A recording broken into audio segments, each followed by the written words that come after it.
Utility store सार्फिन के लिए बुरी खबर। घी 65 और कुकिंग ऑयल 35 रुपये लीटर महंगा। घी 440 रुपये से बढ़कर 505 रुपये फी किलो का हो गया। कुकिंग ऑयल 500 रुपये लीटर से बढ़कर 535 रुपये पर पहुंच गया। काविश मेमन से तफसीलात जानेंगे। जी बिल्कुल, देखें यूटिलिटी स्टोर्स भी महंगाई की जद में हैं। अब देख रहे हैं कि घी और कुकिंग ऑयल की कीमत में इजाफा कर दिया गया है। यहाँ पर आने वाले जो शहरी हैं उनको कितनी मुश्किलात हैं? काफी इजाफा हो गया है। हमारे खरीद से तो बिल्कुल पहुंच से बिल्कुल बहुत गरीब आवाम के तो पहुंच से दूर हो गया है। यही वजह है कि आज यूटिलिटी में कोई भी रश नजर नहीं आ रही। लोग सार्फिन में आना छोड़ दिया। यही बाजार से रेट यही सब सेम मिल रहे हैं, तो यहाँ पे कौन आएगा? आदमी चंद पैसे बचाने के लिए दूर सफर करके आता है कि आदमी यूटिलिटी से खरीद ले, कुछ पैसे बच जाए, लेकिन बचत तो है नहीं। उल्टा जो है ना, किराया भी हमें जेब से देना पड़ता है। तो ये बहुत मुश्किलात का सामना है। आवाम को हुक्मरान को सोचना चाहिए कि यूटिलिटी कुछ रिलीफ दे, इस पर हमारे लिए कुछ आवाम के लिए कुछ भला करें।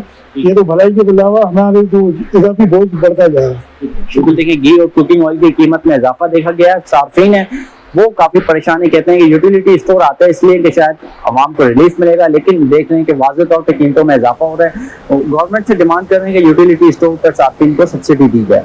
जी, ज़िमनी बल्दियाती इंतखाबात के लिए सूबाई इलेक्शन कमीशनर के दफ्तर में मॉनिटरिंग सेल कायम। तर्जुमान इलेक्शन कमीशन अख्तर रसूल का कहना है कि पोलिंग के दौरान मॉनिटरिंग की तमाम तैयारियां मुकम्मल कर ली गई। शहरी वोटिंग के दौरान किसी भी बदनज़मी की शिकायत दर्ज करा सकेंगे। नताइज आने तक मॉनिटरिंग सेल में अमला मौजूद रहेगा। मज़ीद जान लेंगे हमारे नुमाइंदा अक्सा शाहिद से।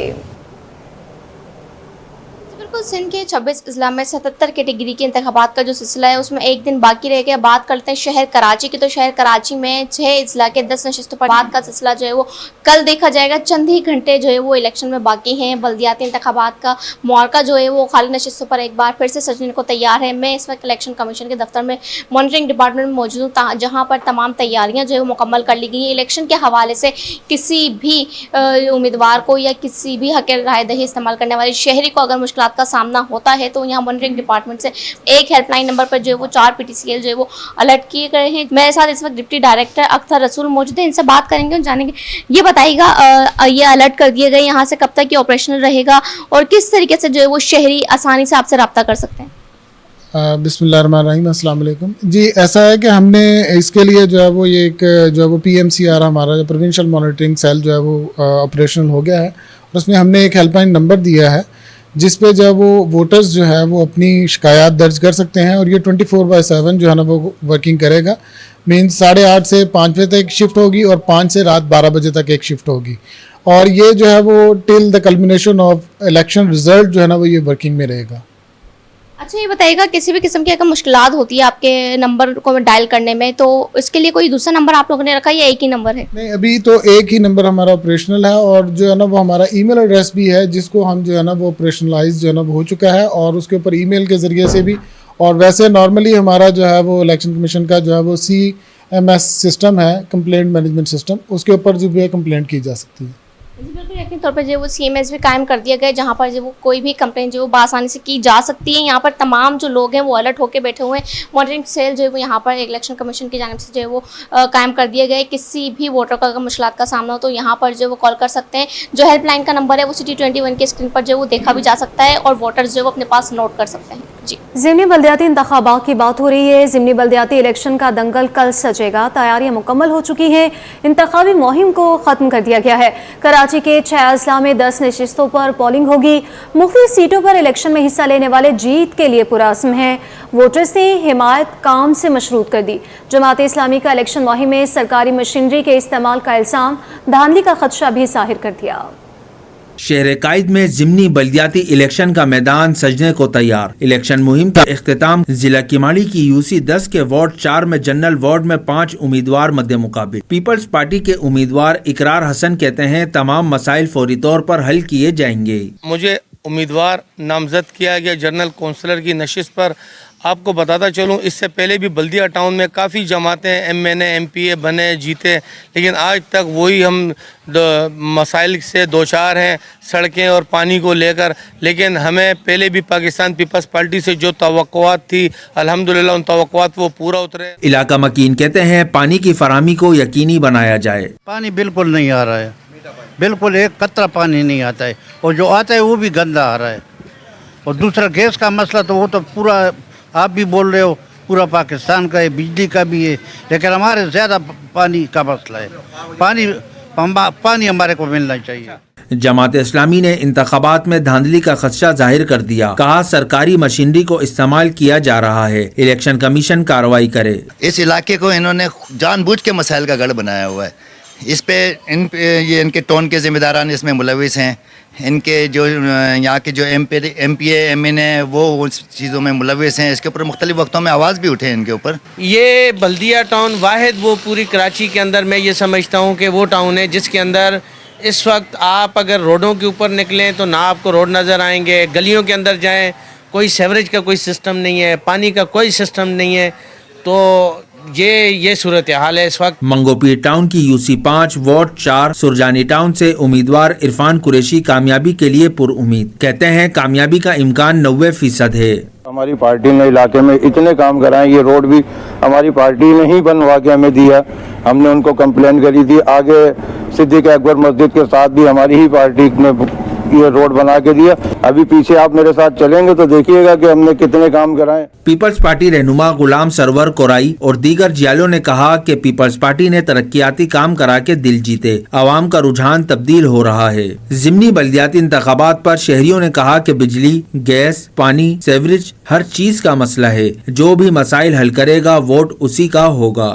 माशाल्लाह हमारी पीपल्स पार्टी बहुत काम करा चुकी है और काम कराने की उम्मीदें हैं और काम कराएगी पीपल्स पार्टी। आवाम का एक समंदर है, तीरों की बारिश होगी और ये जीत पीपल्स पार्टी की जीत है। ये सीट पीपल्स पार्टी की सीट है। शहर कायद में ज़िमनी बल्दियाती इलेक्शन के लिए इलेक्शन कमीशन की जानिब से इकदामात जारी हैं। पोलिंग स्टेशन पर सिक्योरिटी कल तैनात होगी। महकमा तालीम में करोड़ों रुपए की बेज़ाब्तगियाँ, मफरूर मुलाजमीन को तनख्वाहों की मद में करोड़ों रुपए जारी होने का इंकशाफ। बगैर टेंडर 72 करोड़ 39 लाख रुपए की खरीदारी की गई। सेकेंडरी एजुकेशन इम्प्रूवमेंट प्रोजेक्ट पर 50 करोड़ रुपए खर्च किए गए। एक साल में 7 प्रोजेक्ट डायरेक्टर्स भी तब्दील हुए। मज़ीद तफसीलात हासिल करेंगे हमारे नुमाइंदे आजिज़ जमाली से, जो कि इस वक्त हमारे साथ बराह रास्त मौजूद हैं। आजिज़ बताइएगा, महकमा तालीम में करोड़ों रुपए की बेज़ाब्तियाँ सामने आई हैं।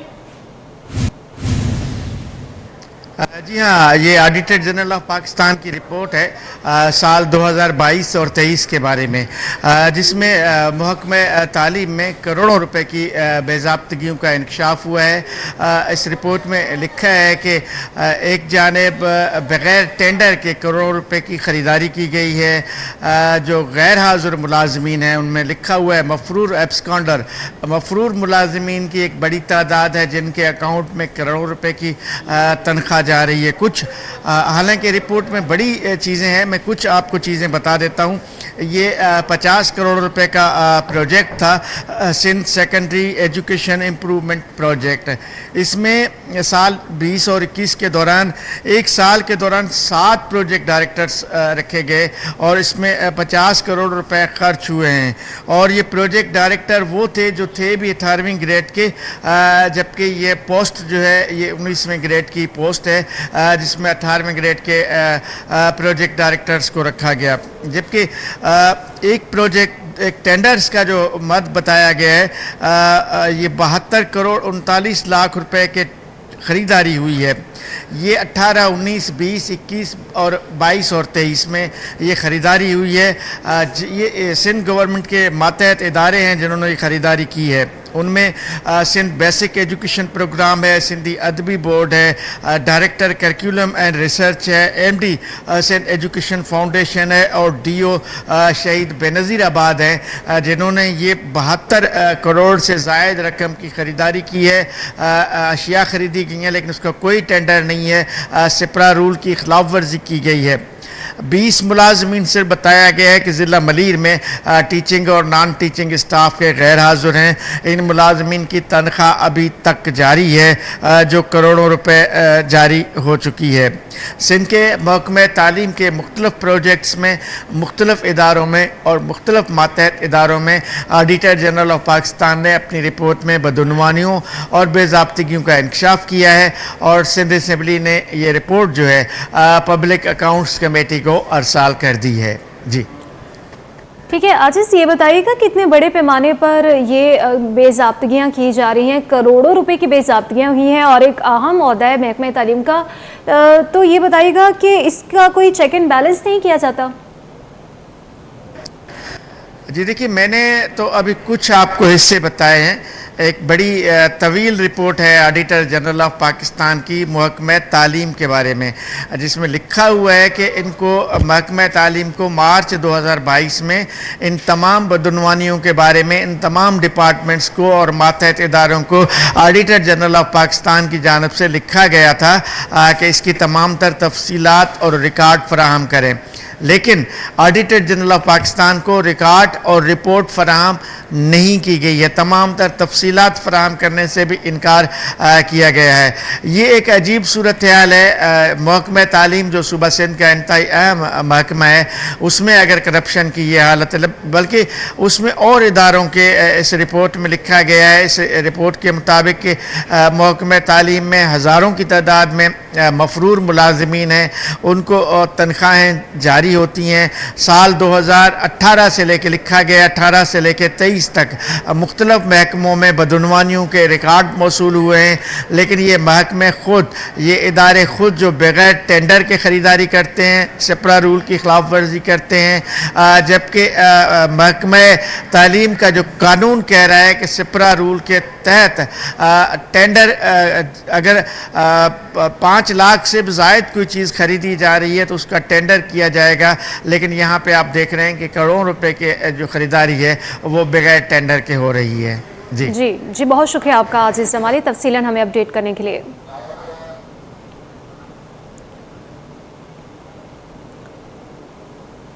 अब आपको बताएं कि धुंध के बाइस फ्लाइट ऑपरेशन के साथ ट्रेनों का शेड्यूल भी मुतासिर। कराची से आने और जाने वाली 4 ट्रेनें ताख़ीर का शिकार। कराची से लाहौर जाने वाली तेज़गाम एक्सप्रेस 5 बजे के बजाय 8:30 पर रवाना होगी।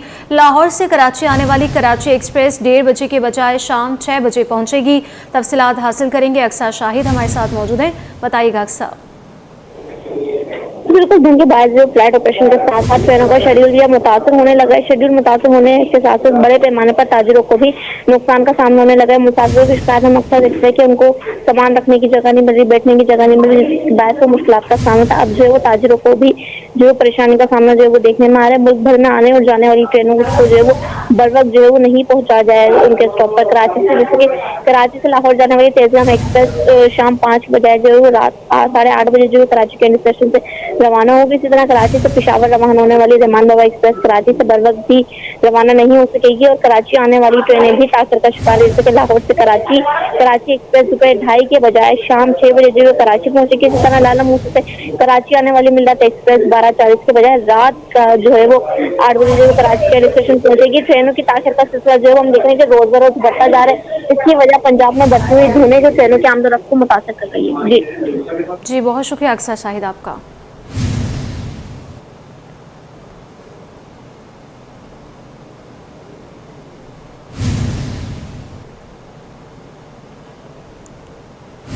ग्रेड 17 के नॉन कैडर 76 अफसरान गुज़श्ता 10 वर्षों से पोस्टों के मुंतज़िर। अफसरान में प्राइवेट सेक्रेटरी, सुप्रिटेंडेंट्स और मुख्तियारकार शामिल हैं। ग्रेड 17 के नॉन कैडर 76 अफसरान गुज़श्ता 10 वर्षों से पोस्टों के मुंतज़िर है। तफसीलात हासिल करेंगे हमारे नुमाइंदे आज़ाद नोहड़ियों से। आज़ाद, बताइएगा कि ये क्या माजरा है? जी बिल्कुल, के जो है 17 ग्रेड के 76 अफसरान है जो नॉन कैडर अफसरान है, लेकिन वो कैडर ओहदों के मुंतज़िर हैं, लेकिन उनको कैडर पोस्टों पर जो है विराजमान किया जाना है। लेकिन ये 10 वर्ष गुजर चुके हैं, लेकिन या जो सेक्रेटरी सर्विस है इनके मुस्तकबिल का ताल फैसला नहीं कर सकते हैं। ये नॉन कैडर के जो अफसरान हैं उनमें सुप्रिटेंडेंट, मुख्तियारकार और प्राइवेट सेक्रेटरी शामिल है, जिसमें 17 ग्रेड के 40 सुप्रिटेंडेंट हैं और 16 मुख्तियारकार और 20 प्राइवेट सेक्रेटरी शामिल है।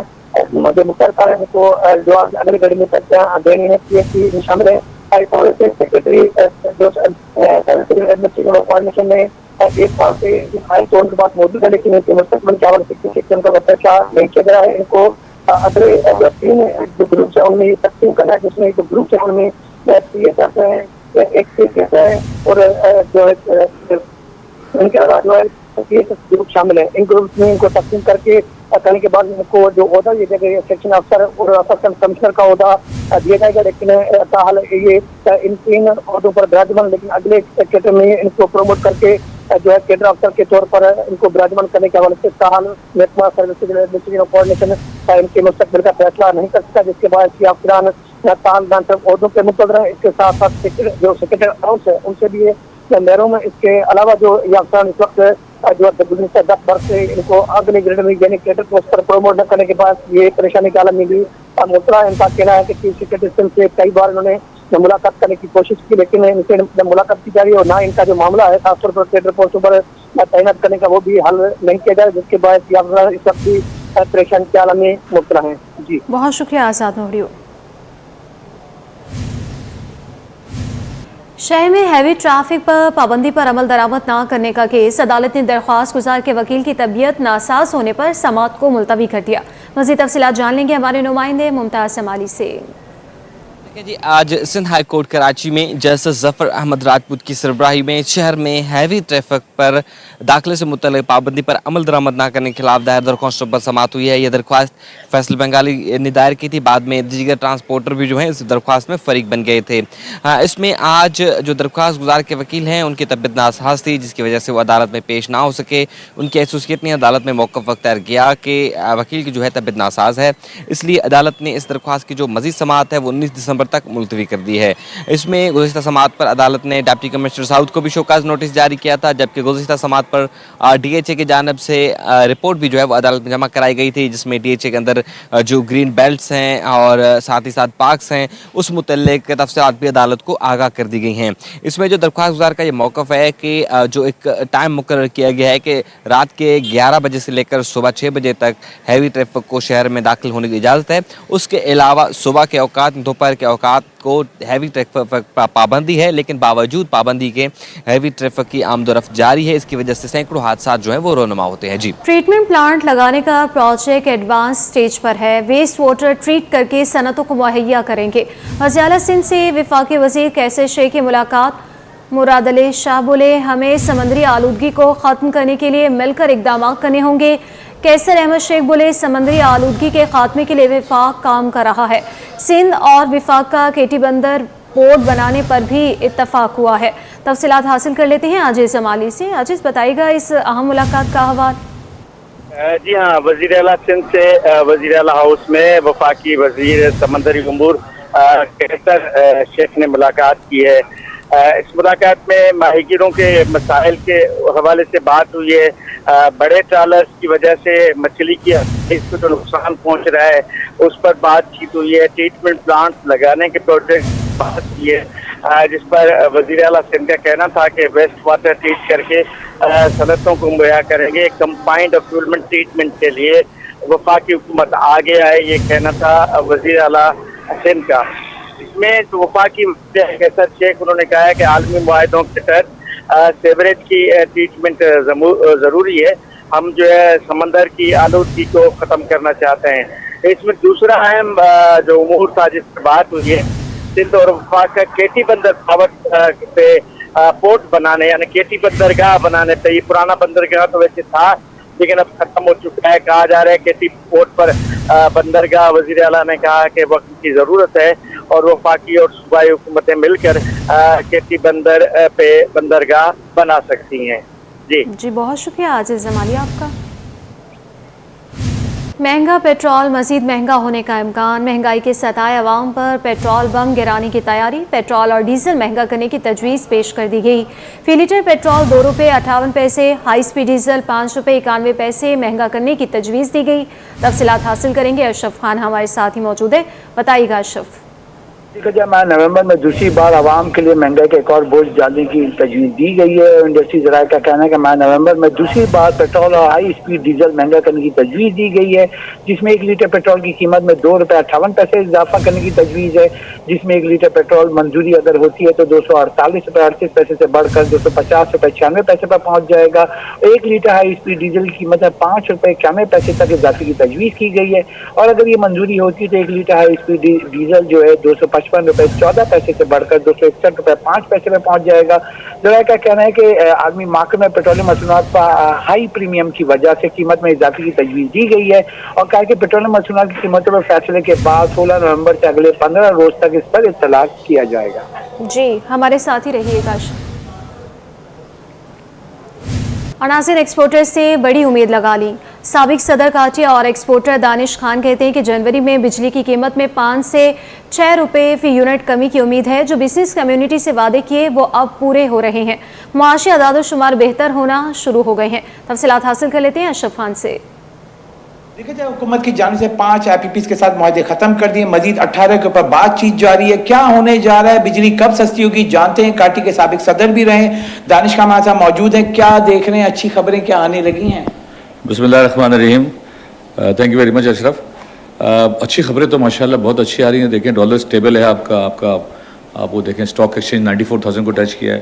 हम तो सुन रहे हैं कि 2 महीने बाद 120 को टच करेगा और इंटरेस्ट रेट भी कम हो रहा है। जो हमारी मीटिंग हुई थी लास्ट मंथ जनरल साहब से, सारी जो बिज़नेस कम्युनिटी मिली थी, तो उन्होंने वादा किया था कि आपके जो 9 सेंट जो बिजली का था और एक जो सिंगल डिजिट जो है ना वो आपका इंटरेस्ट रेट, वो तो उसमें जो है बहुत फोकस थे।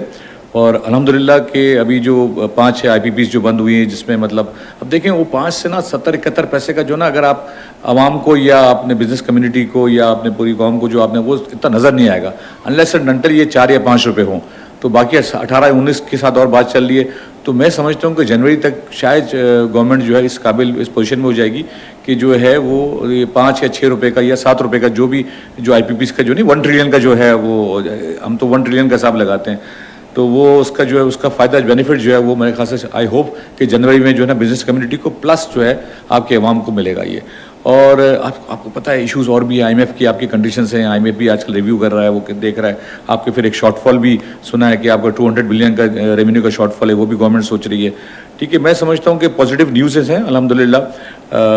IDS भी आपको पता है वो भी अल्हम्दुलिल्लाह सही तरह से हो जाए तो फिर आपका जो अभी दौरा था आपका चीफ साहब का और प्राइम मिनिस्टर का जो सऊदी अरब का दौरा था वो भी कामयाब हुआ है। तो things are going in a very better direction और अल्हम्दुलिल्लाह टेक्सटाइल की भी ऑर्डर्स अच्छे हैं और दूसरी इंडस्ट्रीज की भी अच्छे हैं, आपकी फूड आइटम्स भी अच्छे जा रहे हैं। तो I foresee very good times ahead अल्हम्दुलिल्लाह। जी, जैसा कि आपने सुना, सनतकार ये उम्मीद लगा ली है कि जनवरी में बड़ी खुशखबरी मिलेगी। बिजली की कीमत जो बढ़ रही थी मुसलसल उसमें बड़ी कमी होगी। साथ ही कहा है कि जो हुकूमती इकदाम हैं उसके बाद माशी आदाद-ओ-शुमार बेहतर आ रहे हैं और आर्मी चीफ जो बिजनेस कम्युनिटी से मिला था वो वादे भी पूरे हो रहे हैं। जी, बहुत शुक्रिया अशरफ खान। आगे बढ़ते हुए आपको बताएं कि स्टॉक एक्सचेंज में कारोबारी हफ्ते के तीसरे रोज़ मुस्बत आगाज़ के बाद उतार चढ़ाव का रुझान। सरमायाकारों ने मोहतात अंदाज अपना लिया और मार्केट सुस्त रवि का शिकार हो गई। तफसीलात जान लेंगे अयास राना से।